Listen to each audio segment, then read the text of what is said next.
निकल जाए और उसकी दृष्टि यदि आप पर पड़ जाए तो उसकी दृष्टि पड़ने मात्र से मनुष्य के ताप, पाप और दरिद्रता तीनों दूर हो जाती है। पापम तापम च दैन्यम च हरन्ति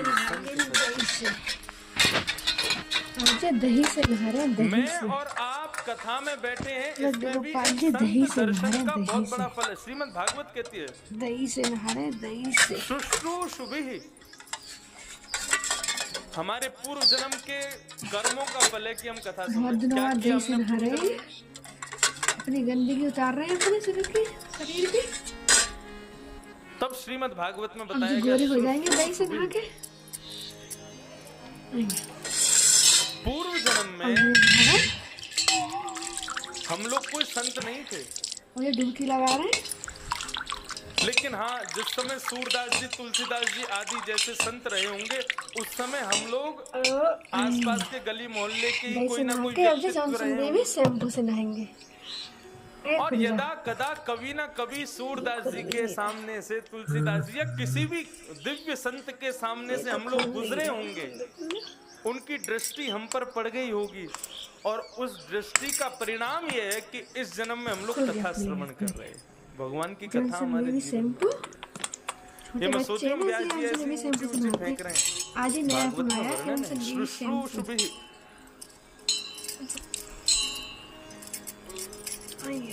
संत की दृष्टि में इतनी कृपा होती है कि उस जन्म में भली कल्याण नहीं हो पा रहा है, अगला जन्म आपको ऐसा मिलेगा जहां आपको कथाएं सुनने को मिलेंगी। आप अपने जीवन का उपयोग कर सकते हो, जीवन को सार्थक बना सकते हो।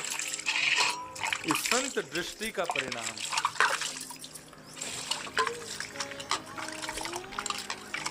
युवती जो यमुना के किनारे बैठी है, वो दोनों भुजाएं उठा करके नारद जी को पुकारती है, नारद जी मेरी पीड़ा को दूर करो। गोदी में बैठ जाओ तक आराम करो। नारद जी महाराज आए, देवी तुम हो कौन और तुम्हारी गोद में ये दोनों वृद्ध लेटे हैं, ये कौन है?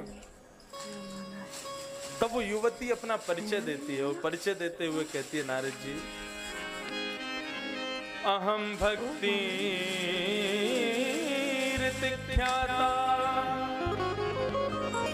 इमो में तनयो मतम ज्ञान वैराग्य नामानो कालयो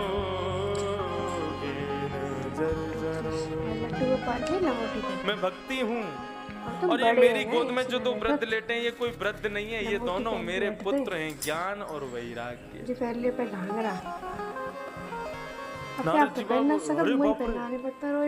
माता जी युवा हैं और बालक दोनों वृद्ध हो गए, ये कैसे संभव हो सकता है? बोले काल योगेन जड़, कलयुग की वजह से मेरे दोनों बालक वृद्ध हो गए, लेकिन मैं अभी भी युवा। और नारद जी मैं युवा केवल और केवल वृंदावन में हूँ, मैं वृंदावन छोड़ के मैं भी कहीं जाती हूँ तो मैं भी वृद्ध हो जाती हूँ। इसका मतलब भक्ति और ज्ञान वैराग्य पर काल का प्रभाव नहीं होता। भक्ति ज्ञान वैराग्य जिस नगर में जाते हैं, उस नगर के लोगों में जितनी भक्ति होगी उतनी भक्ति युवा, जितना ज्ञान होगा उतना ज्ञान युवा, जितना वैराग्य होगा उतना वैराग्य युवा। आज की परिस्थिति ऐसी है कि भक्ति सबके हृदय में है, लेकिन ज्ञान और वैराग्य ये किसी के हृदय में नहीं है। अभी हम बंगाल गए, वहां बंगाल में मैया को प्रसन्न करने के लिए निर्दोष जीवों की बलि चढ़ाई जाती है। एक बात बताओ, निर्दोष जानवर को मैया के चरणों में जाकर के बलि चढ़ाने वाला, उसको आप क्या कहोगे? वो भक्त नहीं है? वो भी भक्त है, लेकिन उस भक्त के हृदय में ज्ञान नहीं कि मुझे क्या करना चाहिए, क्या नहीं करना चाहिए। बलि की इस प्रथा पर कुछ कथाओं से मैंने बोलना शुरू किया है कि ये है क्या। कई लोग कह देते महाराज जी हमारे वेदों में लिखा है बलि के विषय में। देखो एक बात सावधानी से सुनिएगा, वेदों में वर्णन है बलि का, लेकिन उस वर्णन को समझने का भाव होना चाहिए। हमारे जितने भी ग्रंथ हैं ये सब समाधिस्थ भाषाएं हैं, और समाधिस्थ भाषाओं को गुरु चरणों में बैठ करके मनन चिंतन करके उस पर कोई ना कोई एक्शन करना चाहिए। केवल सुन करके की गई क्रिया पर आप चले जाएंगे तो कई जगह पर राम जी में दोष दिखाई देगा, रावण भगवान जैसा दिखेगा। एक व्यास जी राजा के यहाँ कथा करने गए, कथा करके लौटे, अपनी पोथी राजा के यहाँ ही छोड़े आए। पत्नी ने कहा अकेले आ गए, पोथी तो लाए नहीं। बोले अरे राजा के यहाँ छूट गई, रुको अभी जाता हूं। ब्राह्मण जैसे ही राजा के यहाँ पहुंचे तो राजा की बेटी ब्राह्मण को पुनः अपने दरबार में, अरे अरे जय हो जय हो जय हो गुरुजी, आपने तो ऐसी कथा सुनाई, हमारा तो सारी शंकाएं दूर हो गई। खा लिया। व्यास जी बोले बेटी मैं देखता था तुम बड़े भाव से कथा सुनती हो, क्या सुना कथा में, कौन सी अच्छी बात लगी मुझको ये बताओ।